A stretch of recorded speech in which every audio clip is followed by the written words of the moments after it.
Jamen, mit navn er Mads Troels Hansen, og jeg arbejder som agil transformationscoach, professionel scrum-træner. Jeg har arbejdet de sidste omkring 20 år med IT, software, og specielt de sidste 15 år ned i Scrum og med agile teknikker. Størstedelen af tiden har jeg tilbragt inde i virksomheder, hvor jeg er med til at ændre på organisationer. Men de sidste 5-6 år, 7 år, har jeg også været i min egen virksomhed, Lean Agile Thinking, og har arbejdet rigtig meget med globale trænere rundt omkring i verden. Og er en del af Scrum.org-organisationen, hvor vi er 140 trænere og 3 trænere i Danmark. Jeg har et firma, Teamdøen, med en anden træner i Danmark. Jeg kommer ind på nogle af de ting omkring brugen af Scrum og Agile, hvor man ofte ikke rigtig udnytter det potentiale, der egentlig er. Ofte bliver det lidt mere mekanisk, ofte bliver det lidt mere på hvad skal vi sige, det tekniske, uden at komme ind i principperne og værdien og hele den adfærd, der ligger nedenunder. Jeg har prøvet at skære det ind til benet. Nu måtte jeg kun bruge et kvarter. Så jeg har skåret og lige taget essensen ud og kommet op med sådan 5 primære ting, hvor jeg håber, I kan få taget noget med hjem og give noget inspiration til det, hvor I nu sidder. Hvor mange af jer arbejder med, eller sidder i organisationer, hvor jeg arbejder med Scrum eller agile teknikker? Det er sådan over halvdelen. Så forhåbentlig er der noget her i forhold til det, jeg allerede gør nu, og jer, der ikke gør det, jamen det kan være, der er noget inspiration. Det bliver meget fokuseret, og der kommer rigtig meget igennem her, så jeg har stadigvæk 13,5 minutter tilbage. Lige for at sætte rammerne og sige, hvor kommer det egentlig fra? Jamen, så er Scrum jo i sin tid designet til at styre kompleks arbejde. Så mere end 20 år siden, at Jeff Sutherland og Ken Schwaber til at styre kompleks arbejde. Arbejde, hvor der er noget ukendt. Ralph Stacey har skrevet en hel masse om forskellige typer arbejde. Der er det simple, som er gentageligt, forudsigeligt, uden noget ukendt. Complicated, hvor der er lidt mere ukendt. Kompleks, hvor der er en del ukendte ting. Og så er der kaos, hvor det hele bare er oppe i luften. Men Scrum, agile teknikker er designet, er beregnet på kompleks arbejde. Og hvordan agerer man så i det her komplekse del? Mange af jer har hørt om Dave Snowden og Cynefin frameworket. Nej, 2,5 cirka. Dave Snowden har skrevet en masse om, hvordan man egentlig bør agere i forskellige domæner, og har sådan en beslutningsframework, sense-making framework. Og i forhold til den type af arbejde, der bør man agere på forskellige måder. Der er det simple domæne, der hvor det er forudsigeligt. Det er meget simpelt.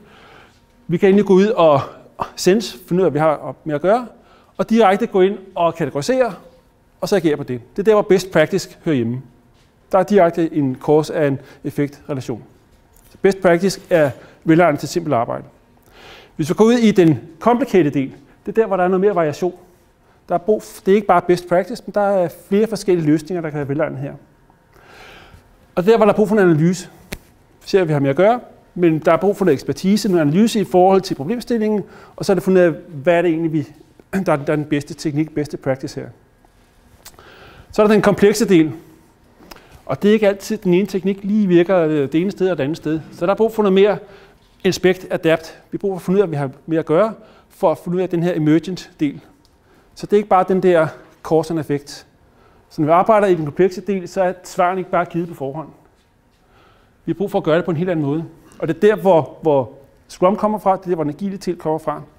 Og det er der, hvor jeg sådan bevæger mig ud i nogle 5 områder, hvor det er der, hvor jeg ofte ser potentiale, der ikke bliver brugt i forskellige virksomheder. Uanset om det er en lille startup, eller er det den store med 30.000 mand i forskellige kontinenter. Den første del, det er det her paradigmeskift, som det egentlig er at arbejde agilt.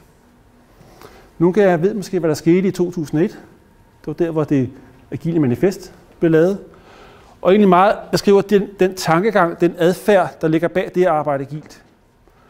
Ofte glemmer man det, for det er en helt anden måde at arbejde på. Det er væk fra den lidt mere opdelte, mere tayloristiske, men meget mere at fokusere på, at man skal aktivere hele den hjernekapacitet, der er i virksomheden. Og ikke bare, at der er nogen, der sidder og definerer, hvad man skal lave, og andre, der så skal udføre det. Så det er for at lave den her struktur, hvor alle er egentlig med. Løsningerne er ikke bare givet på forhånd, men det er nogle, man opdager undervejs. Det er nogle, man går ind og arbejder med. Og strukturen gør egentlig, at alle kommer med. Mere fokus på værdi, mere fokus på motivation, mere fokus på, at det skal give noget impact. Og det glemmer man ofte, når man begynder at sige, at vi skal arbejde agilt. Så hvad kommer der ind fra? Hvad er tankerne bag det? En anden del, det er det med projekterne. Fordi at når man begynder at arbejde agilt, jamen, så betyder det også, at man skal til at styre sit arbejde på en anden måde. Ofte sker der det, at man kommer fra en situation, hvor man har en hel masse projekter, ofte alt for mange.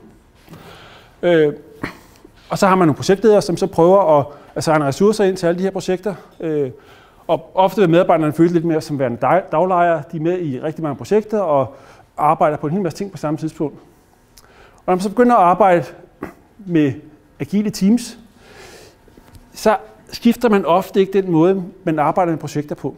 Man prøver ofte egentlig bare at dele projekterne op, og så fordele dem til forskellige teams, som hver tager deres lille del, og så sidder man og prøver at holde det hele i snor, og det er ikke særlig effektivt.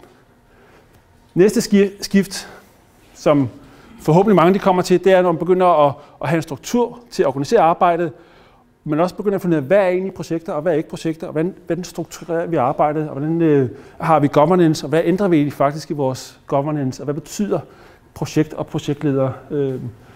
Og det er ret så vigtigt for, at man virkelig får noget af det, så det ikke bare bliver den der agile scrum-ting nede i hjørnet, men man faktisk begynder at brede det mere ud på tværs af organisationen. Så projekttankegangen, det at arbejde med projekter, det skal man virkelig arbejde med for at få mere ud af den agile del. Så er der det med, at hvorfor starte op med at arbejde agilt? Jeg hører mere og mere sådan på topledelsesniveau, at vi skal være mere agile. Der er sket et skift inden for de sidste 1, 2, 3 år, hvor tidligere var det sådan mindre virksomheder. Inden for de sidste 2-3 år, så er det blevet de der, hvor de er plus 500, plus 1000, plus 10.000. Nu er det pludselig op på topledelsesniveau. Vi skal være mere agile. Markedet ændrer sig, kunderne ændrer sig. Hvad betyder det? Ja, det ved jeg ikke, men vi skal være mere agile. Ofte så ved man ikke rigtig, hvad det egentlig betyder. Nogle gange er det almindeligt for at kontrollere, gøre sig hurtigere, have noget mere forudsigelighed. Og så prøver man at putte Scrum eller nogle agile teknikker ned i alt det eksisterende, ned i den eksisterende værktøjskasse. Man har stadig en opdeling i forhold til, hvad der skal laves, og hvem der laver det. Så prøver der at rulle rundt ned i et eller andet rum nede i hjørnet. Og det, der egentlig ligger i den agile del, jamen det er meget mere i forhold til at embrace change. Det håndterer de ændringer, der kommer ind. Det er at få noget empirisk ind. Når man snakker agilitet, så betyder planlægning, at det er en empirisk planlægning. Estimering, forecasting, at det er baseret på empiri. Baseret på det, vi erfarer, så vi kan tage beslutninger og finde ud af, hvad er vores næste skridt. Meget mere på impact, meget mere på outcome, meget mere på noget, der giver noget effekt. Så en anden del, man ofte har svært at balancere, det er den her optimering. Når vi først begynder at arbejde agilt, er det i forhold til at blive hurtigere. Skal hamsterhjulet bare køre hurtigere rundt, så vi bliver hurtigere til at få ting ud af døren? Eller skal vi også sikre os, at vi laver de rigtige ting?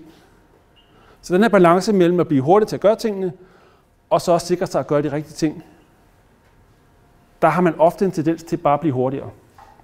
Og ikke vide, at man rigtigt laver de ting, som forretningen eller kunderne eller andre har brug for. Og det ligger dybt i den agile del, helt tilbage fra det agile manifest, og lave de der feedback cycles løbende. Så det er et andet område, hvor der virkelig er ofte et ret stort potentiale. Det betyder også en helt anden måde at forudsige og planlægge på. Hvis vi bærer os lidt i nogle af de grundlæggende dele omkring Scrum, omkring den agile del, som ofte ikke rigtig følger med, når man begynder at arbejde med det, jamen så er der en del af Scrum-DNA'en, som er ud over den mekaniske del, forskellige artifacts, events, forskellige roller, jamen så er der noget i forhold til mennesker. Det er måde, man arbejder sammen på. Det er at få tværfaglighed til at fungere i et team. Det er egentlig at få noget bedst udbytte ud af det. Og så er der den empiriske del. Den empiriske i forhold til at tage beslutninger baseret på det, vi erfarer undervejs. Og ikke prøve at forudsige det hele, men tage noget ud. Og så lave det i små bidder. Så planlægning bliver empirisk. Estimeringen bliver empirisk. Så det er en helt anden måde at arbejde på. Og den tredje ben, det er det her omkring værdi. Fordi målet er ikke bare at levere mere, det er at levere det, der er mest værdifuldt. Helt tilbage fra det agile manifest, men ligger også grundlæggende i Scrum som et DNA. Og noget, man bør tage ved. Det giver den her Scrum-stance, som egentlig ligger sådan, som princip, som adfærd bag det. Og desværre noget, som jeg oplever, bliver glemt, når man har travlt og bare gør det mekanisk, og så virker det ikke, fordi at den der best practice der, den virker ikke i den her kontekst. Og det, som Scrum egentlig bygger om på, det er den her med, at man giver en struktur, hvor medarbejdere, hvor mennesker kan arbejde på en empirisk måde, og optimere værdien af deres arbejde, både i forhold til, hvordan vi gør det, og i forhold til, hvad vi gør. Så det er en helt anden adfærd, det er en helt måde at gøre tingene på. Og det glemmer man ofte, når man begynder at snakke om alt det, man skal lave. Så det er et andet område, som er vigtigt at tage med, hvis man skal have noget ud af at bruge de agile teknikker. Ellers så bliver det sådan lidt mekanisk, det bliver lidt mere på overfladen. Mange af de ting her, det tog en del år, før jeg egentlig begyndte at indse vigtigheden af det. Og de første mange år, jeg arbejdede med det, der var det meget mekanisk. Og det var egentlig først, da jeg kom lidt dybt med det, jeg indså vigtigheden af det. En fjerde del, det er det med, at helt fundamentalt set, jamen der baserer Scrum sig på at lave en struktur, der baserer sig på det her bottom-up thinking, bottom-up intelligence, med noget top-down support. Igen aktiverer alle hjernecellerne i alle medarbejdere på en måde, så man får lavet nogle langt bedre løsninger.